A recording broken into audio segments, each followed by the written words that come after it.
Hello, my name is Garrett Hill. Welcome back to another judging recap video. Today we're going to be covering the women's competition for Sao Paulo, Brazil. By the end of this video, you're going to have a lot better understanding on how the judges came up with the scores.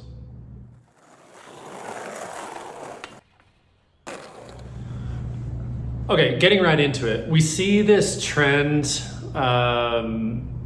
of quantity over quality happening, and I really want to steer coaches and skaters away from this, because what happens is that when everybody starts utilizing this strategy, your runs are the same, technically difficult wise, as probably 30 other riders out there. And it's very, very easy for your run to get lost in the mix when you do that. It is so important moving forward to make sure that you are doing tricks that set you apart from the other skaters. This could be a unique flip trick.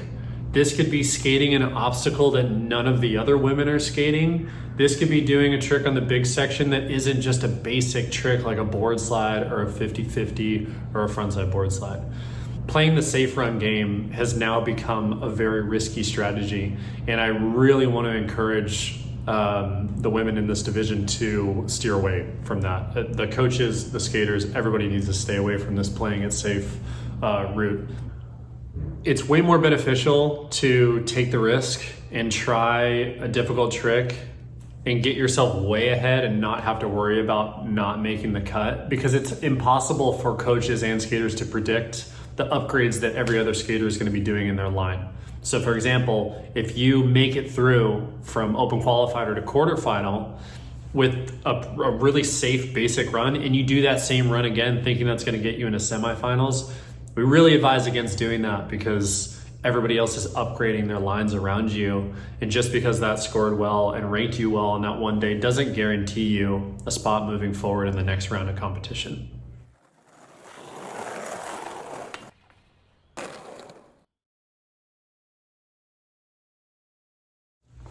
Okay, so starting off the competition, I want to give a shout out to Miranda Dominguez. It's never easy to be the first rider to drop in on any competition, but she got through a full line, which was pretty cool. She had a gap to 50-50 on the small hubba, a kickflip, she did a frontside air in the quarter pipe, a board slide on the big rail, and 50-50 shove it out, which is a very early 2000s move, and I appreciate that. This kind of a run where you have basic tricks on the big section, which are a board slide and a 50-50. That's where our trick ledger starts and works upward from there. That's going to be a mid 20s and low 30s scoring run. The things that can upgrade these kinds of lines are, one, picking technically difficult tricks to do on the big section, or just adding in a flip trick that's not coming out of a bank to flat ground. I can't stress this enough. The judges don't like seeing it. They don't like seeing flip tricks out of a bank to flat ground. We know that you understand that you need to do a flip trick, but when you're just doing it out of a bank to flat, it feels like it cheapens the run and it lowers the overall impression of the run itself. So it ends up having not the effect that you want it to have.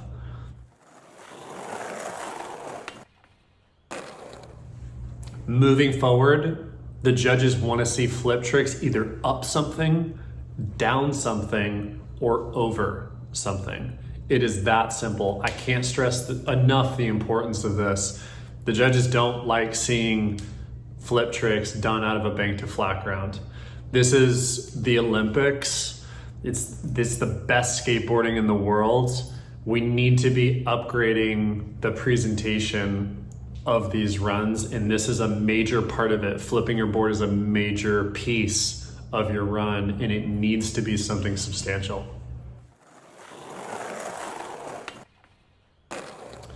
Another run that was scored similarly to our first rider in was Nanfang Dai, our sixth rider in Heat 1, and a very technically difficult level that's similar to our first rider, and it got scored the same. The only difference here is that one of the big section tricks was a little bit more technically difficult. A Smith grind is a little bit harder than a 50-50, obviously, and a little bit harder than a board slide. So we gave this another point higher. The difference between technical difficulty isn't that big because there was also a K-flip on flat in this run. But how this was different from our first rider, Moreno, is that she did a quarter pipe trick, and that's a better use of the course. So we had to reward this because technical difficulty is highest on our totem pole, but we didn't want to reward it by too much more than our first rider.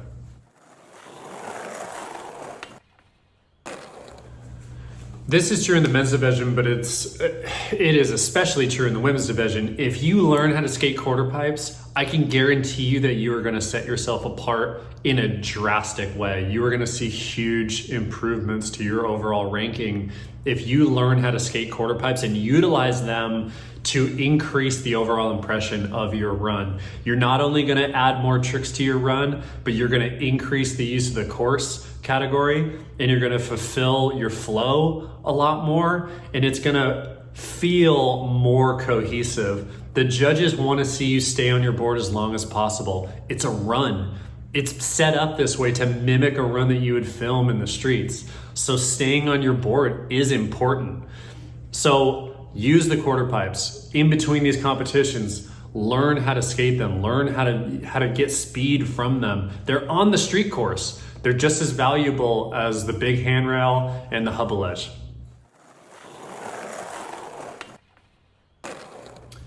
Let's talk about how style and execution affects your overall score. We're gonna have a look at the 7th rider in Heat 1, Mengran Nai. So in her second run, she puts together a run that's at the same technical difficulty as the last 2 riders that we talked about, Nanfang Dai and Marina Dominguez. They both hit the big section, and they both have 50-50s in board slides and flip tricks on flat.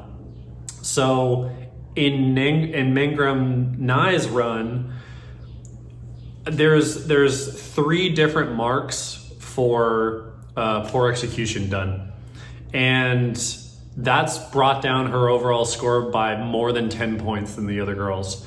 And that's a substantial drop. So you need to understand that if you don't land something clean, we have to take points off. And if you land multiple things in your run clean, you're not only giving yourself deductions for the style and execution category, but you're giving yourself a deduction for the overall impression. So that's how that works. It's very important to land your tricks clean. Skating switch in your run, especially in the women's division, is a really great way to make your line stand out. So I want to give some props to Liv Nellemans for being the first rider in the competition to do a switch trick. She does switch front board on the flat bar. And even though the technical difficulty of this individual trick wasn't at the high end of the spectrum, it still added a lot of color to the run. And she ended up in the 20s because of it. So very smart, very good strategy. Needs to increase the technical difficulty of the big section and some of the filler, but having a switch trick in your run is a great way to set yourself apart. All right, let's talk about repetition in the women's division. We do have something called overall impression. So if you do multiple 50-50s in your run, if you do 3 board slides in your run, the judges have to say, that's a lot of board slides, and that's a lot of 50-50s. You gotta use a variation of tricks. It's a judging criteria. So please be aware that that's the dialogue that the judges are going to be having if you do similar tricks, or especially the same trick, back to back. It's not advisable. Please move those tricks around in your run, or just avoid doing the same trick more than once. So we had a similar situation that happened in the men's division with Yuto, where he went to do a quarter pipe trick, a backside nose blunt stall, and slipped out and had to push off of the railing to get himself back on his board. A similar situation like that happened in the women's division. And I want to clarify, if you attempt a trick on a quarter pipe, if you attempt an axle stall or a feeble stall and you fall out of it, it's considered a bail. And that's for the obvious reason that the quarter pipe is an obstacle on the course. and you attempting a trick on that obstacle is just as valid as you bailing on a board slide on the big handrail. So we have to mark that down as a bail, and the amount of deduction that we're going to take off, it always equates to how much weight that trick carries in your run. If you're going for a kickflip backside nose blunt stall on the quarter pipe and you bail it, it's going to be a pretty substantial bail. If you go for an axle stall and slip off, we're not going to chop the head off your score, but we still have to make deductions on that.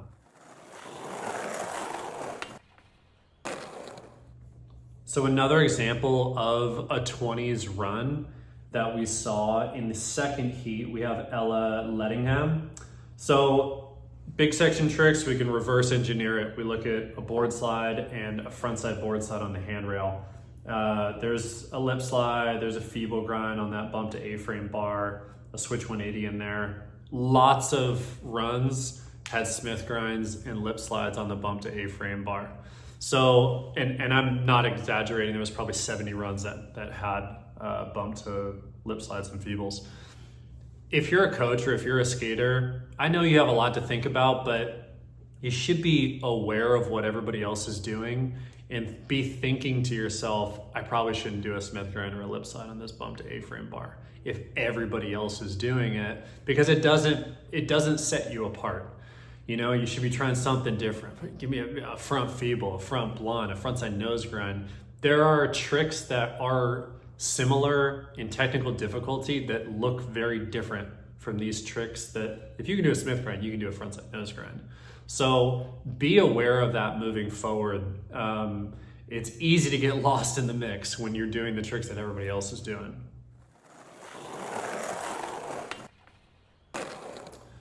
Let's talk about what happens when you don't have a flip trick in your run. In the women's division, if you don't have a flip trick in your run, we look at basically your big section tricks, and then we find other runs that are comparable to that, and then we rank you underneath those runs that do have flip tricks. It's that easy. It's because it's not fair for the other riders to have fulfilled that judging criteria, which is really important, and bump you ahead of them in the rankings because you didn't fulfill that judging criteria. So flipping your board is incredibly important, not just doing it on flat ground, but doing it up, down, or over something.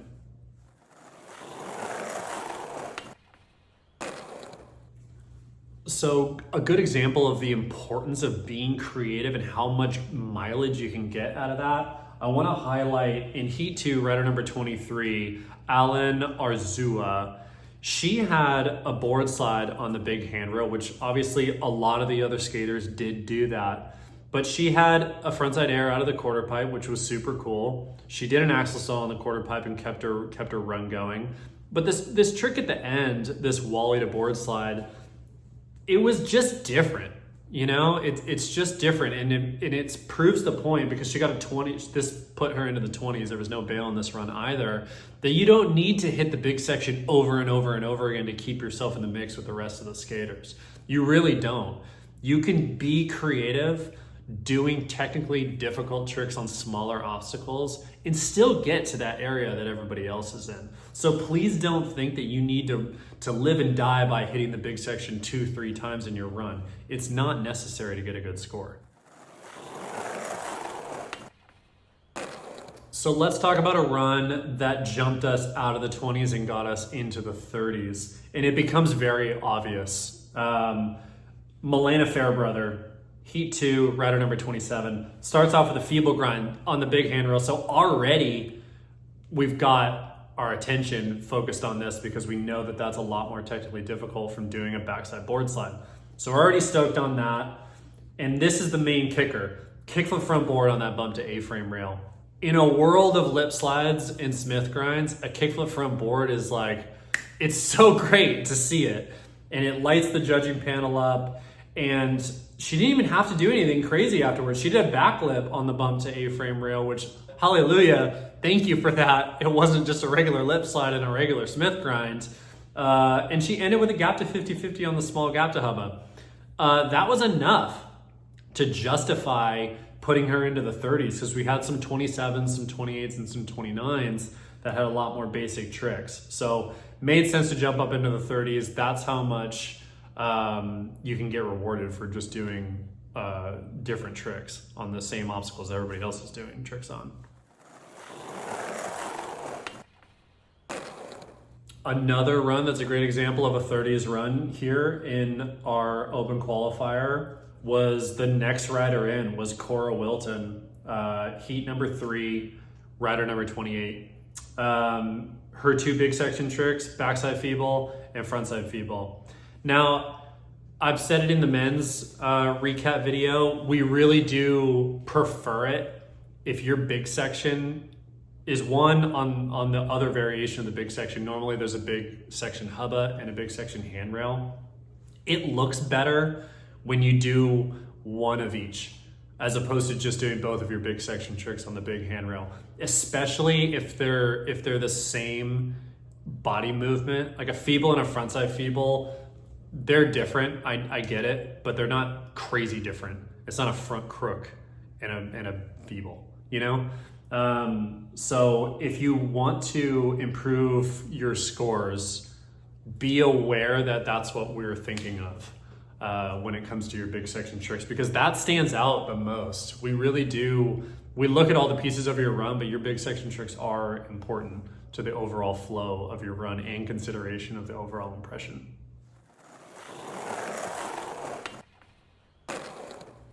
All right, so up until this point, we've had some pretty solid runs. We're still in heat 3, and I want to talk about Jabeen Park's first run. This was the highest run that we gave that contained a bail, and that is because the technical difficulty of the tricks were just way harder than the other runs that were in the 20s. So this run got a 21.28. It had a bail in it, and that is because she crooked grounded the handrail, which is a lot harder than doing a backside board slide on it. And she did a backside nose grind on the big hubba, on the bump to the big hubba. So those tricks alone outweigh the simplicity of doing 50-50s and board slides in a fully landed run without any bails in them. And that's how we justify our bails on where to place them. It's always within the realm of what we think is fair for what we're seeing out on the course.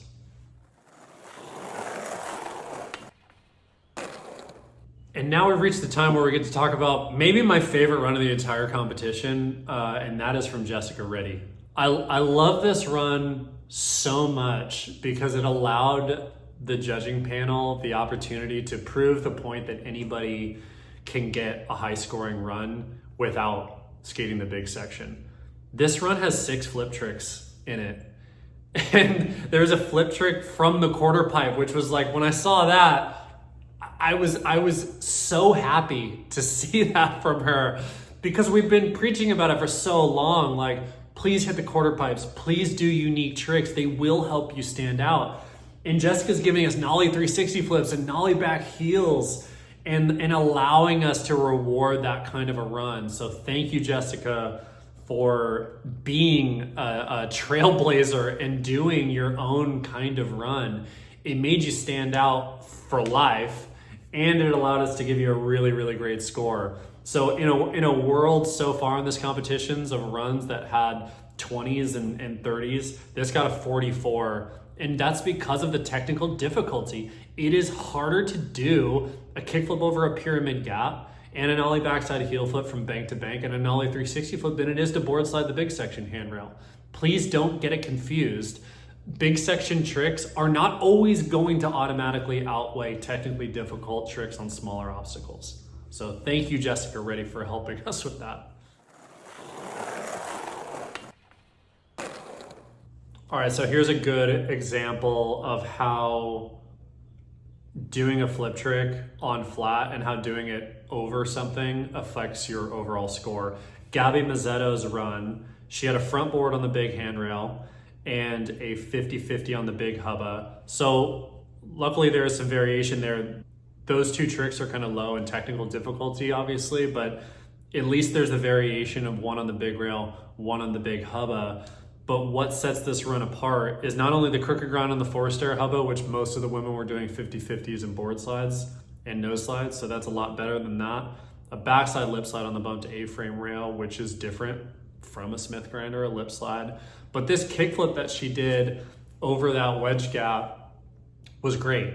It sets your run apart from everybody else. And when the rest of the riders aren't hitting that obstacle in that way, that just elevates your run. And that's exactly what it did for her. And that got her into the 30s, not only for the style and the execution, but the use of the course. She had great flow. She skated with speed.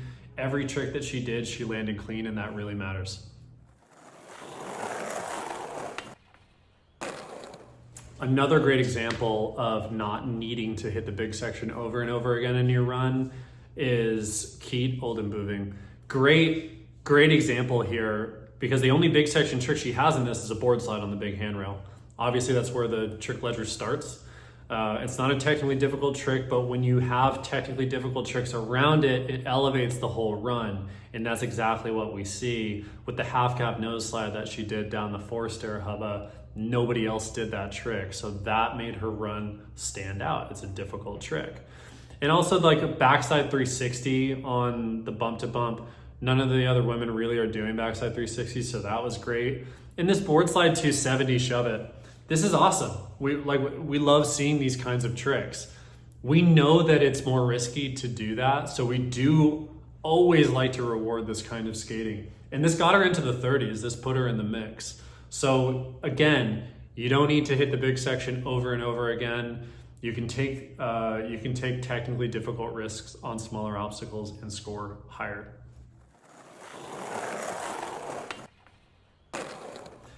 It's funny going back and doing these videos because I get to go through my notes, and I have icons that I write down for every kind of obstacle skated. And in the women's division, it's always so easy for me to clock quarter pipe tricks, especially when it's an actual trick done on the quarter pipe. So I want to say thanks to Evie Pritchard for doing a blunt stall in your run. And that may seem silly, but it stands out that much because of how infrequent in the women's division they're doing actual tricks on the quarter pipe. This run put her into the high 20s, almost because of the variation in trick selection and her ability to be able to do something different from everybody else. So please do not underestimate the quarter pipe. Hit that thing, dude. All right, so a run that I really liked and a run that the judges really liked was Heat 4, rider number 51, Liv Loveless. Crooked grind down the hubba, heel flip, and this kick flip up, the step up, I really loved. I skated the course in practice, and I was doing flip tricks up the Eurogap. That thing was freaking big. Like, that thing is no joke. So if you kick flipped or heel flipped or did any kind of trick actually up that step up, we rewarded you for that, because it's not only important for the head judge to skate the park, but I do have the judges skate the park as well, because we need to be able to get a feel of the course and feel how big things are. So we definitely clocked that kick flip up, and just a strong run that put you into the 30s. We really appreciated this. This is a well thought out run.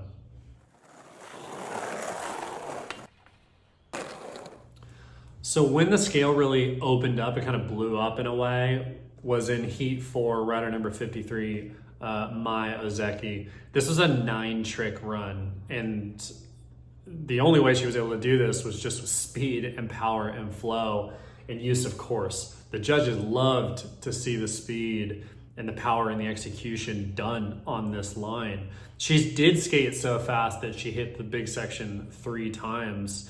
None of the tricks that she did on the big section were super easy, which is why we felt good about going up into the 50s. She just squeaked into the 50s at 50.58.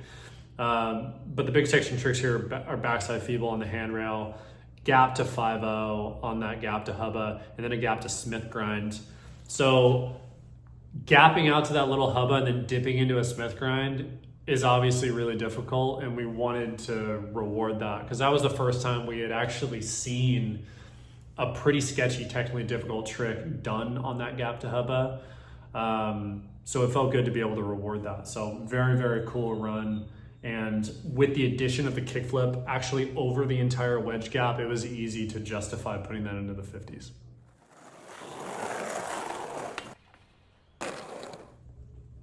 So In heat number 5, rider number 59, we have Paige Hine. This run became the new highest run that we scored that had a bail in it.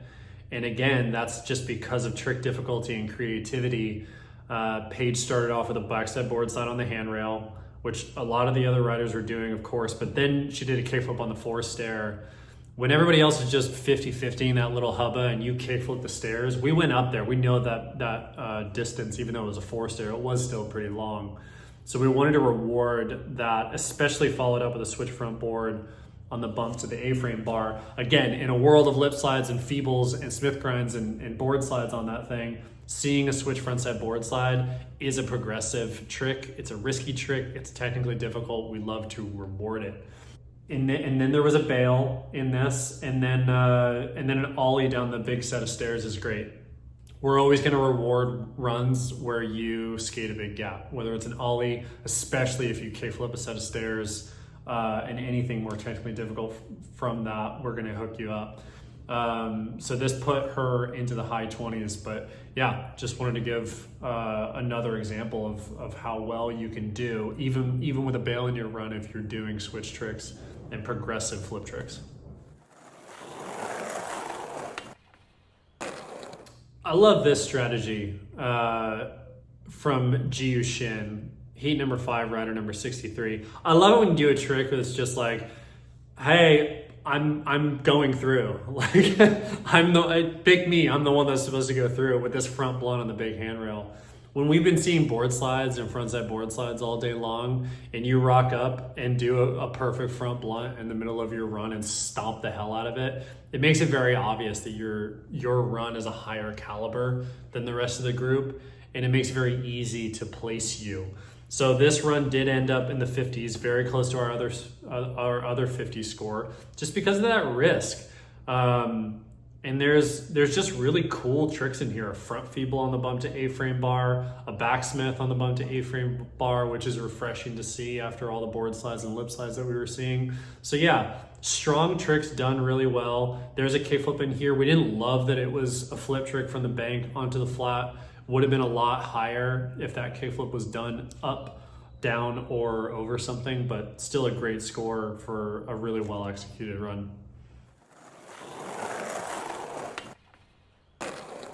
So our last rider in was Nanami Onishi. Her first run, she was able to do totally clean without any bails, ending with a backside 50-50 on the handrail. She did upgrade that trick in her second line and was definitely heading towards a higher score. Unfortunately, she popped that last trick after time.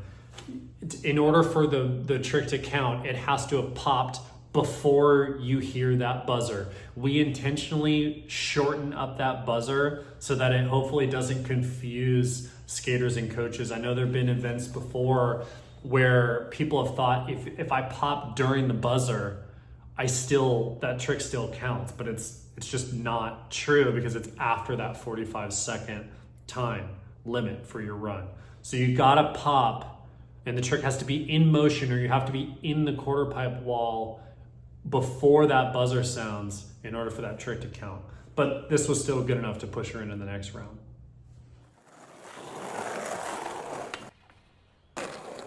So to recap the open qualifying round, it was quantity over quality. The runs that had the quality tricks in them floated to the top, and it was very easy to judge those, but a lot of skaters got lost in the 20s for just quantity of doing regular basic tricks like 50-50s and board slides.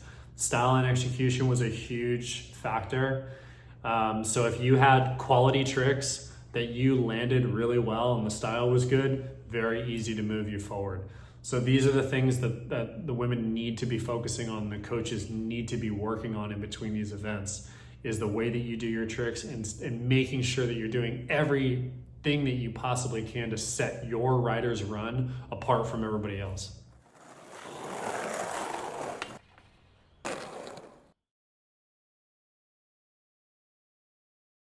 All right, moving into quarterfinal. We had a really eventful open qualifier, and then we cut the field down by about half, and then we introduce our pre-seeded riders, so things get really interesting.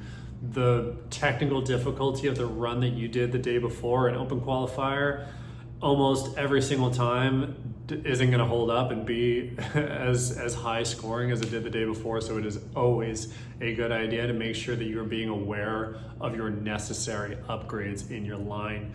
We see this straight out of the gates with Jabeen Parks. She starts us out with a crooked grind on the big handrail. And right from the get-go, we're like, okay, these are going to be the upgrades that we wanted to see and that we needed to see today to start really ranking these people appropriately. So great run from Jabeen. She got a full pull and landed her second run.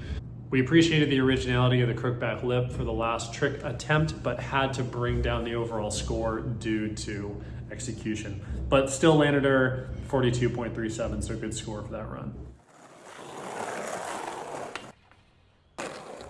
Another line that the judges really loved was from Lucy from France. Frontside feeble on the big rail to start was really solid, followed up with a kickflip down the 4 block. Now, we loved it when people skated this obstacle in this way because of the length and just the creativity. Nobody else was doing it. So to land it clean on that second run, followed up with a back tail on the quarter pipe, that's a phenomenal two-piece. This is exactly what we're talking about here. These first 3 tricks in a row, incredible. Front feeble on the big rail, kickflip, and then back tail on the quarter pipe. We're off to a great start. The overall impression here is really strong. With the backside Smith grind on the A-frame following that, that's really cool. And then the gap to the frontside nose grind, that's great. And when you land it without tapping your back truck, and we can give you the full point total, even better. The only thing in here that was like the other tricks was the Smith grind on the A-frame to end it. So I would say, even though this run got a 56, and that's a great score for quarterfinal, what would have made this run even better is to find a way to end on the gap to frontside nose grind, which is a lot more exciting than that bump to A-frame rail. Unless you're doing like a kickflip front blunt on the A-frame rail. You want to start your line strong, which we see here, and end it just as strong, because that's exactly when the judges are going to be entering in their scores. So start strong and strong. Okay, so in quarterfinal, here's where those basic tricks that get done on the big section rail, they don't carry as much weight moving forward into semifinals, unfortunately. So looking at Liv Nelleman's run from the Netherlands, in our notes, everyone write down that this was a strong run. She did everything really clean. There's no bails in this run, but unfortunately, when people start doing frontside feebles on the big handrail and kickflip down the stairs, doing 50-50s on the big handrail and front boards on the big handrail normally doesn't stack up. So even though this run was really solid, she ollied down the 4 stair compared to the kickflip that we just saw from Lucy. So this line did end up in the 30s, and the judges felt like that was an appropriate point jump from the 30s to the 50s based off of just the technical difficulty and the technical risk done in Lucy's run. So for Liv, great run. Need to improve those kickflips that are done on flat, either up, down, or over something, and then start your run a lot stronger with that 50-50 on the big section handrail, rather than starting it with the Smith grind on the A-frame rail, which is a trick that we saw probably hundreds of times throughout the competition. Got to set yourself apart and be strategic about the order of the tricks that you're doing. Great run though. Big props to Daniela Tirol in this quarterfinal competition for starting a run on a Smith grind on the big hubba. That's freaking gnarly, man. Like, for real, that's seriously really gnarly. I skated that hubba in practice and was just doing 50-50s on it, and it's no joke. That thing was big. So to start your run with a frontside Smith grind, just stomp it and follow it up with a nose slide on the 4 hubba, really cool. I wish that nose slide was a crooked grind instead. To do a Smith grind and then a crook would have been a really rad 2-piece. This is a really cool line. The only reason that it stayed in the 40s is because we didn't have a flip trick to argue this score higher. You need to give the judges reasons to argue, to make a case for you. If this run had quarter pipe tricks in it, which I'm not seeing, and if it had some flip tricks, we would have easily been able to argue putting this up in the 50s. So please keep that in mind moving forward, that this is how you improve your run score. adding these other elements and giving the judges content to go to bat for you.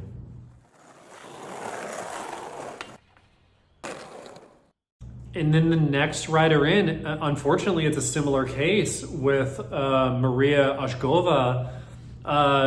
We have those basic tricks done on the big section with the gap to 50-50 and a board slide on the big handrail, and there's nothing else here for us to make an argument to even bring this out of the 20s, because it's, again, a Smith grind and a feeble on that bump to A-frame bar, which is something that, a trick that we kept seeing throughout the competition. There's no flip tricks and there's no quarter pipe tricks. So there isn't enough content here. So please be aware that this is what happens when you don't fulfill the different categories of the judging criteria. We're not able to score you higher and therefore rank you higher. In the quarterfinals, we started to see a fully realized run from Paige Hain, which was really rad. Starting with a board slide two-piece combo, the board slide on the big handrail, followed up with a kick flip down the 4-stair block, which we loved. That was landed clean, so she got a lot of credit and points for that. Followed up with a switch 50-50 on the bump to A-frame this time, as opposed to the switch front board. Judges love that, dude. A switch 50-50 on a round bar, a bump to round bar, is a great choice. So the judges are really stoked on that. She was able to get a switch backside board slide done on the A-frame on the other side of the course, and then ending it off with that 50-50 on the big rail. So starting with a big section trick, ending with a big section trick. I wish that these, again, like I was saying with the other riders, I wish that there was variation in the big section obstacle. The judges prefer it if it's big handrail and big hubba. It's just a better use of course. And she has the ability, all the women out here have the ability to be able to skate both of those obstacles. So moving forward, that's something that the judges would like to see. But because she did switch tricks in this kickflip, even though this board slide on the big handrail was one of the more basic tricks, we were still able to justify arguing giving this a 53 because of those switch tricks and the risk of doing a flip trick down the 4-stair in a competition filled with other skaters doing flip tricks on flat ground. So that's how that risk changes your overall score and ranking. So with Valentina Kral's run, in her second run, she got a higher score, even though that bail did count at the very end. That was within time, so we did have to count that. So that's why that wasn't too much higher than her first run, which was a 26. We were only able to give 1.5 points, maybe more, for this second run. But it's so important to use the quarter pipes, because if you're just doing a trick and stepping off of your board, the judges are talking about that flow and use of course. It comes up a lot more than you think. So in order to improve this score, please hit the quarter pipes, please stay on your board more, and switch out those kick flips that we're doing in our runs from flat ground to up, down, or over something. It will drastically change your overall score. So a good example of course utilization is from Evie Pritchard in quarterfinal here. She only needed to do, her big section tricks were pretty basic. She has a front board on the big handrail and a gap to just 50-50 on that gap to hubba. So those are obviously at the lower end of technical difficulty on our trick ledger. But because she's got these really cool highlights throughout with a kickflip rock to fakie on the quarter pipe and a blunt to fakie on the quarter pipe and some other cool filler, that's enough to bring up the overall impression. You need to understand, I've said it before, if you do 3 tricks in a row that feel really basic, the judges it's gonna bring the whole tone and overall impression of your run down. You need to be implementing exciting tricks.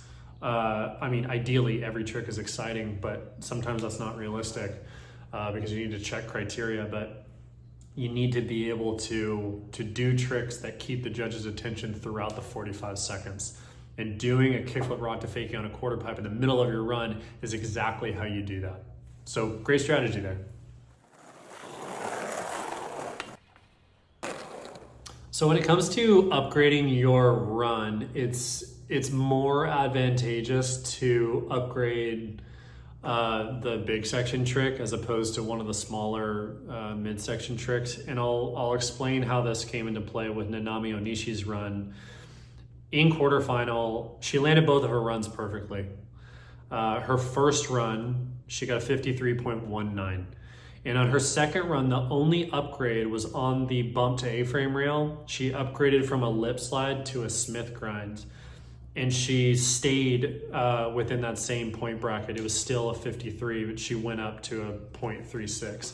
Lip slide and Smith grind are pretty much the same. They live in the same technical difficulty level on the trick ledger. So it's not a huge upgrade to change that trick. If there was a big section upgrade, or maybe if there was a flip into that bump to rail, that bump to A-frame rail, then great, that's an obvious upgrade, and we can justify arguing giving you a couple more hard points for that. So doing run upgrades, make it substantial, because if it's not substantial, we're not going to be able to reward you that much for it. Here's a good example of how we categorize runs that are just big section heavy. From Yuan Lang Zhu, we have a run here where the big section tricks are harder than a lot of the other women that have skated so far. She backsmithed the big hubba, which is really gnarly, and she backlipped the big handrail. So the judges love the variation between the big handrail and the big hubba, but in between, we don't have any flip tricks, we don't have any quarter pipe tricks, and there's not that much else there. So this run stayed, it couldn't go any higher than the low 40s because there wasn't enough criteria fulfilled there.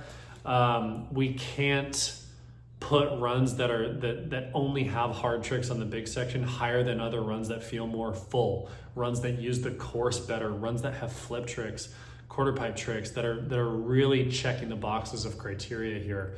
You can still get a good score, but it's not going to be anywhere near the score that you would get if your run was more full. So a good example of proving this point is that Yuan Lang Zhu's run with the backsmith on the big hubba and the back lip on the big rail got a 43.54. We were able to justify giving an even higher score to Jessica Reddy, giving her a 49.17, and she never even hit the big section once. She never even hit an obstacle that was like a board slide or anything like that. She was doing such technically difficult tricks on every other obstacle that it still made sense to reward this kind of a run higher than that run. So this is an example of not needing to just attack the big section over and over again.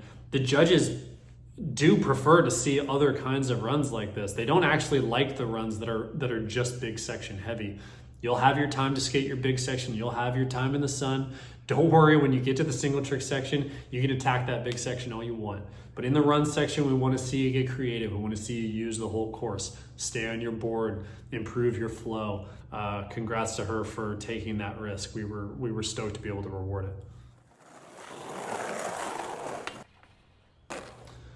So now we start to get into our pre-seeded skaters, and we see Chen Chi Kui's run.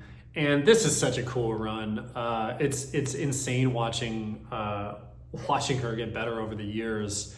And she's really found this lane of this like kickflip melon, backside flip melon category that no one else can even touch, which I think is super sick. It really lends itself well to her lines, and it's smart that she's able to implement that into her lines, because the kickflip melon that she did over the wedge bump, I mean, it skyrocketed her creativity in here, so that we were able to give this her first run of 48.59. And she only needed to hit the big section one time with the backside lip slide. So this is a good example also of not needing to hit the big section over and over and over again in order to get a good score. The interesting thing that I want to point out here, though, is that in her first run, she did what the judges don't love, and that's a nollie 360 without popping it very high. It was from a bank to flat ground. She skipped doing that in the second run, and without that trick, she was heading towards a higher score because the overall impression, the run just looked better. When you do tricks like that are of lower caliber compared to all the other tricks in your run feels worse. It doesn't make your run harder. It's a poor choice to add in flat ground tricks like that because it dilutes the potency of your really difficult moves.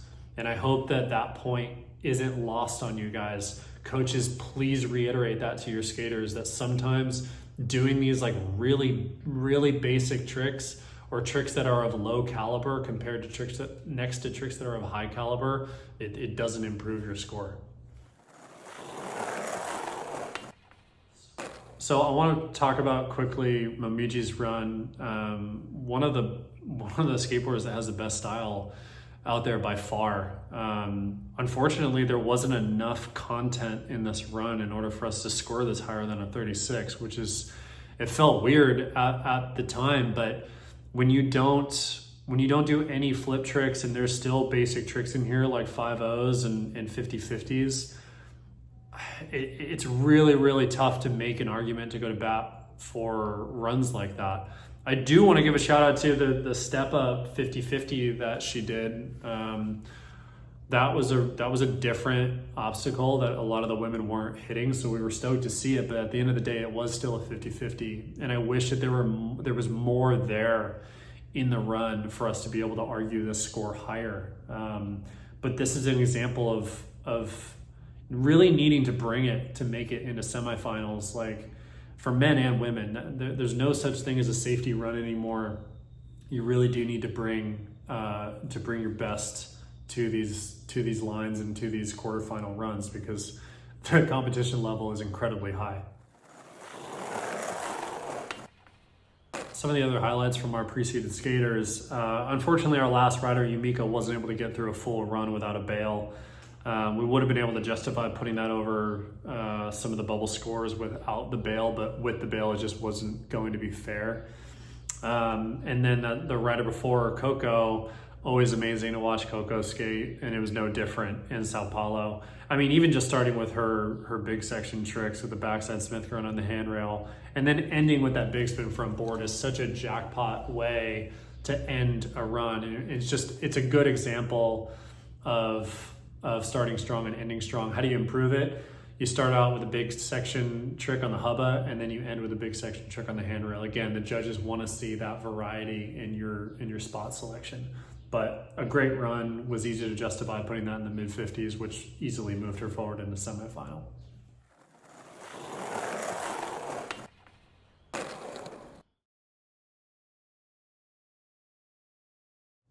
All right, semifinals. This is when things get interesting. We obviously implement the single tricks into the competition, and hopefully we'd like to see everybody going for it and giving their best shot at their runs because of how important that score comes into play paired with your single trick score. Straight out of the gates, we've got our first rider in that just made it through really, really close with Daniela Terrell. In her first run, which we have to assume was the safety run, just getting a score up on the board. And unfortunately didn't have any flip tricks, didn't have any quarter pipes. The flow could have been better, so we weren't able to go anywhere out of the 40s. Her second run, she started off with a Smith grind on the big hubba. So we were seeing the upgrades that was heading in the directions of 50s and 60s, but unfortunately there were two bails there, so that didn't come together. And looking very consistent. Yeah, I mean, she knows that she's got to get out there and set the bar for the rest of the field, and she's doing it right now with one more trick. Nice. Sticking it. First run in the books here for Daniela. So what brought all the runs into the 50s were runs like Gabby Mazzetto's, where you have big section tricks that are really cool, that aren't just board slides and frontside board slides. She was able to do a frontside feeble on the big handrail and had either quarter pipe tricks or flip tricks in them. And she kick flipped over the wedge gap. Everything in this run was super strong and really clean, so it made sense to give that a 51.84. So props to Gabby. That was a really cool run. She got popped. Yeah, she does. Okay.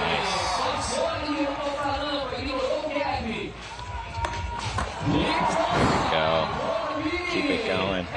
Deep breaths. Real athletic performance here from Gabby Mazzetto. Yeah, she's like one of those true athletes out there, you know. Yes, wow. She pulls it. The front feeble. That's amazing. Great skating.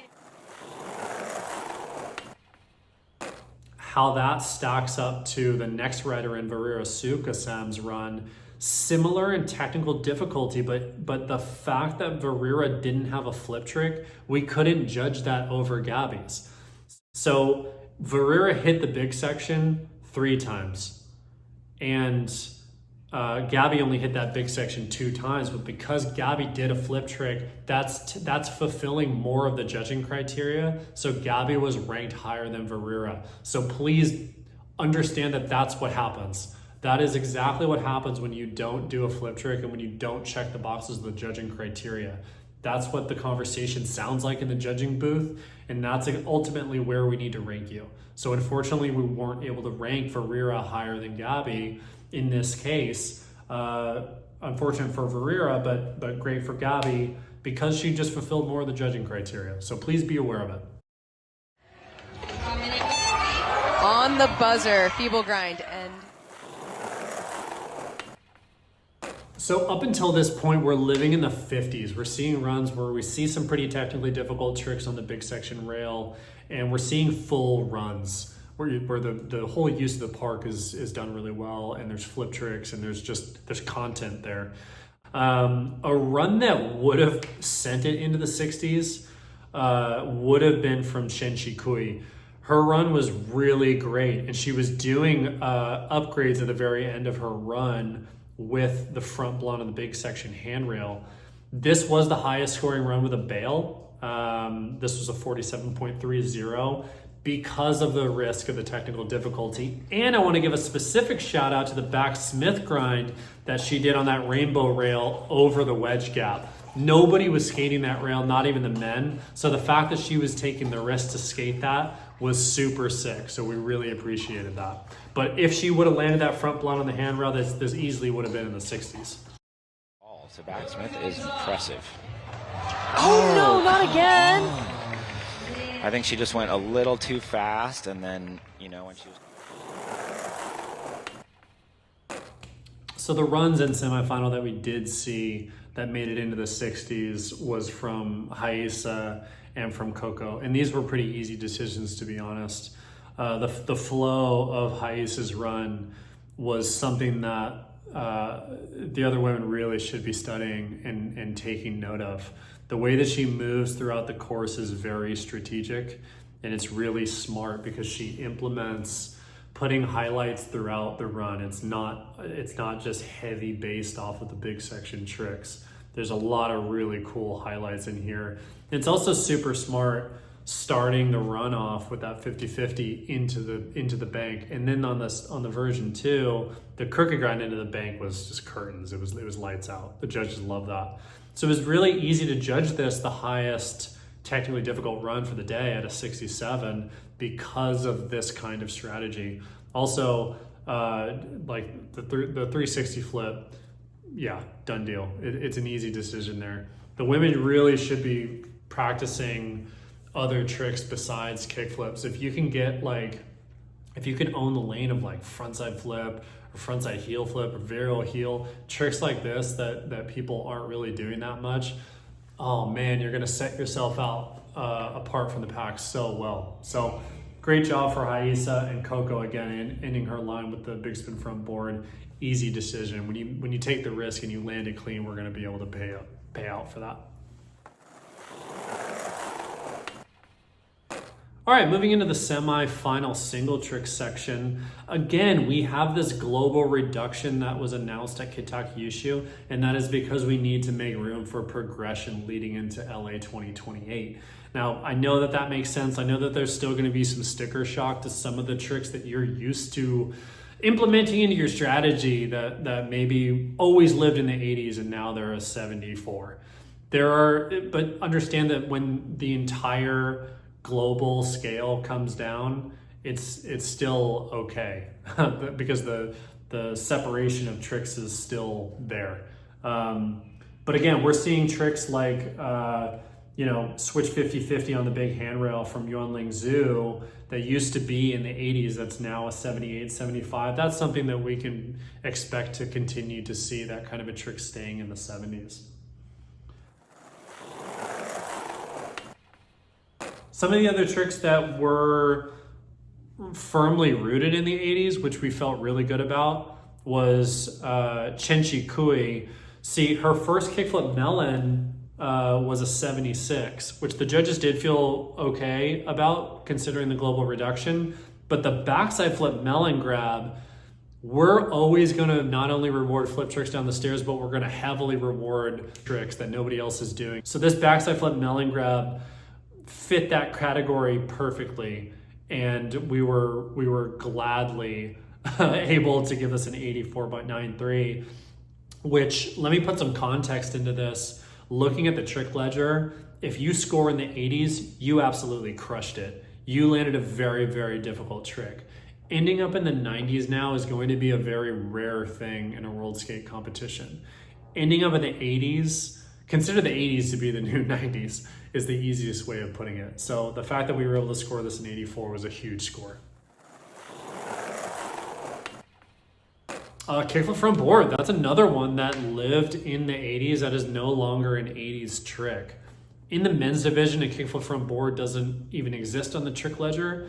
For women, I understand it's still a hard trick, but in a world where we're seeing kickflip front feeble and kickflip backside Smith grins and kickflip frontside nose grins, we have to be realistic about how high and how much we're actually rewarding a kickflip frontside board slide, which is the entry level trick into doing a flip trick into a handrail.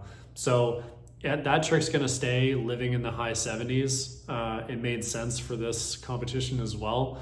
So moving forward, that's gonna be something that we can expect to continue to see. Another example of a trick that was reduced and is living in the 70s now is the Funa front crook on the big hubba. Normally it was a pretty solid guarantee that a big frontside crook grind was going to get you into the 80s, but considering the global reduction and placing this trick next to like-minded tricks, it makes a lot more sense to keep this trick in the 70s.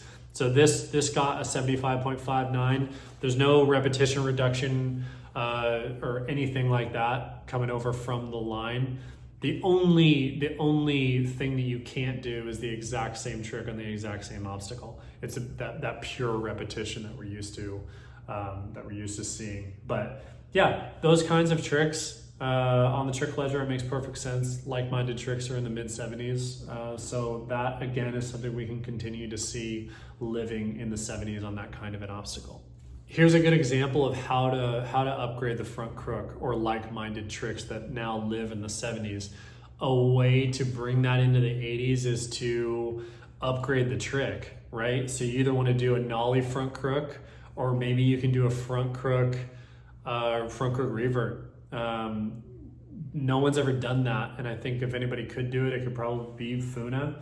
Front crook to fakie. Taking tricks to fakie and doing 180s out of certain tricks that you know how to do really well is a really smart way to add a couple points that may help justify breaking over into the 80s category instead of just firmly living in the mid to low 70s.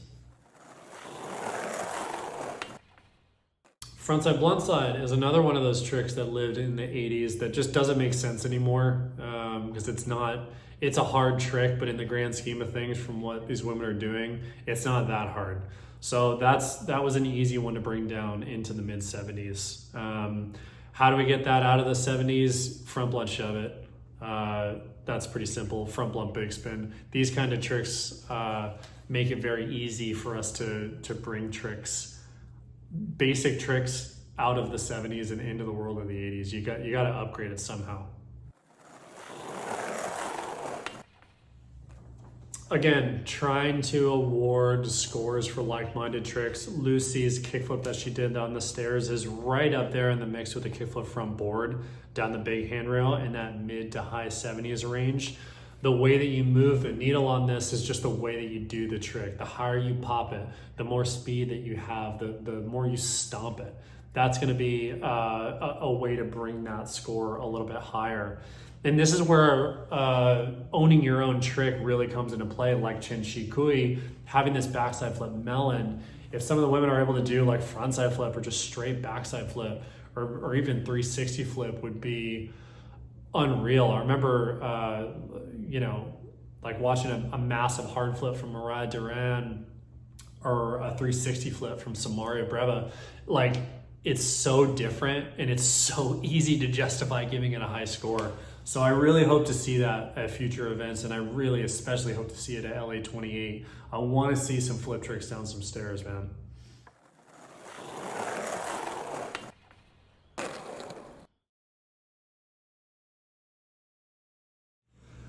All right, finals, let's dig into it. So Nanami was our 8th spot coming into the finals, and that was really cool to see that she was able to make it through into that final spot based off the execution of her run. Her second run was her highest scoring run. We have 3 runs in finals now, which gives the riders a really interesting opportunity to just play with strategy and make upgrades and make tweaks based off of what they're seeing and what other riders are being scored. So it's super fun to see how people kind of move and adjust to that. But Nanami's second run was a full pull. There was no bails in it. Frontside blonde slide and frontside nose grind on the big handrail. There wasn't any substantial flip tricks here. If there were, then we would have been able to pull this out of the 50s. But this is a way that Nanami can improve, is not only implementing some quarter pipe tricks, but including substantial flip tricks in the middle of the run. A good example of that is the next rider in, Lucy. She has a really cool big section trick. She does a front feeble on the big handrail and a gap to frontside nose grind on the big hubba. Unfortunately, her back truck did tap on this one, so we had to deduct. But because she had cool quarter pipe tricks and a kickflip down the 4 stair instead of just doing a kickflip on bank to flat, we were able to put this into the 60s. So that's where it comes into play. That's the difference. You want to make your line better, kickflip a set of stairs, or kickflip up, down, or over.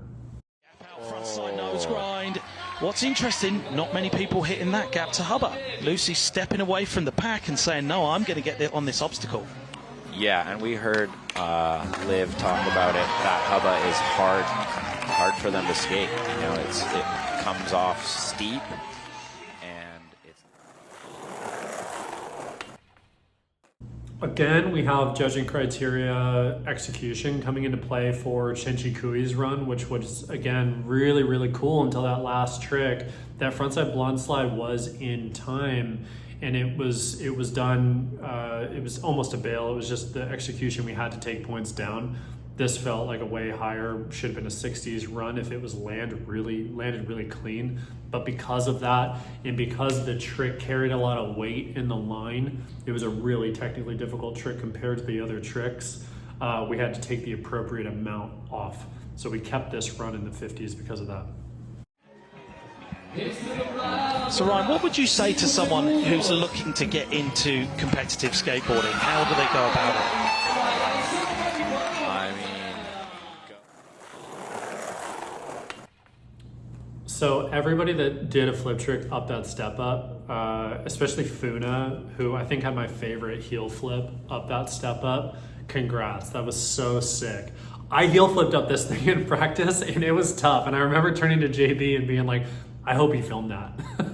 Because that thing was tall, dude. Doing flip tricks up it was tough. It wasn't easy. So seeing Funa do a heel flip up that in her line, I was like, oh yeah, that's sick. I love that. But Funa put together a cool run. We had to take some execution points off of this run because of the way that the gap to front crook was done. And the crook in being just like kind of a bonk, we had to take some points off for that. So got docked a little bit for execution, but because of the risk of the tricks done and that heel flip up really helped justify keep this in the high 50s, the mid to high 50s. So the runs that were in the 60s were just higher caliber, and like we were seeing in semifinal, Haisa's line was heading towards that version 3 to where she implemented the crooked grind in, and we were starting to see it on her third run. Unfortunately, she bailed on that last trick, and man, it was really heading in the right direction. But the highest scoring run that we saw, and the only run that we saw in the 70s, was Ibuki Matsumoto. And I'll tell you what, it makes so much sense that this line is in the 70s because everything is here. Kickflip back lip on the bump to A-frame to start, so great. Also doing a kickflip front board on it later is awesome. And ending with a frontside nose grind on the big hubba is just an easy decision to keep this in the 70s. A lot higher caliber skating than the rest of the group. So I want to explain why Ibuki's run was the only run that was in the 70s, to give you some context here on why we judged it this way. There's only one trick in here that we could even start to begin to call a filler trick, and even that, it's a crooked grind down that 4-stair hubba when most of the other women were doing nose slide at 50-50 on it. That's still a pretty good trick. Every other trick in this line is hard. It's risky. Starting with a kickflip back lip on the bump to A-frame bar, loved that. And the fact that she was one of the only people to do 50-50 up that double king handrail, amazing filler. It kept the run so exciting. Rounding it out with a backside Smith grind on the handrail, great choice. There's that crooked grind on that smaller hubba. And then upgrading the frontside feeble on the A-frame bar to a kickflip front board, again, just risks across the board. And then to finalize things and really put the nail in the coffin with this frontside nose grind on the hubba, it's just got a little bit of everything here. It made so much sense to go into the 70s in this when the rest of the skating was in the 60s. The things that would have needed to bring this run into the 80s, I would have to imagine would be, it needs a quarter pipe trick for sure. And this frontside nose grind maybe would need to be like a kickflip frontside nose grind.